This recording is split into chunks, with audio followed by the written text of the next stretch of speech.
విశ్వాసంలో బలపడాలి. చాలా మంది ఈ రోజుల్లో ఏం చేస్తున్నారు? బలహీనలు అయిపోతున్నారు. ఎవరో చెప్పిన మాటని దేవుని మందిరాన్ని విడిచిపెడుతున్నారు, వాక్యాన్ని ధ్యానించి విడిచిపెడుతున్నారు.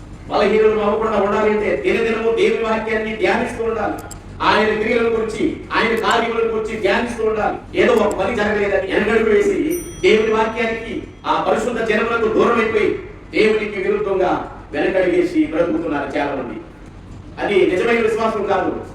నిజమైన విశ్వాసం ఏంటంటే శ్రమలైనా, ఇరుకులైనా, ఇబ్బందులైనా, కరువైనా, కష్టమైనా, ఆహారం లేకపోయినా, వస్త్రహీనతైనా, ఉపద్రవమైనా ఇవ్వండి దేవుడిని విడిచిపెట్టకూడదు. నిందలైనా, బంధలైనా నిందిస్తారు, హింసిస్తారు. ప్రభువును నమ్ముకున్నావుగా, యేసుక్రీస్తు వారిని విశ్వసించావుగా, సంఘంలో చేరేవుగా, నీకు ఇది సమస్యలు ఎందుకు వచ్చినాయి అంటారు. మాత్రం మనం ఏం చేయాలంటే ఆయన మార్గంలో నడవడానికి ఇష్టపడాలి. మన కనులు తెరవమని ప్రార్థన చేయాలి. ప్రభు విశ్వాసంలో బలపరచబడి నిరాకరించి ప్రార్థన చేసుకునే గొప్ప బలము దేవుడు కలుగు చేస్తాడు. దేవుడికి స్తోత్రం.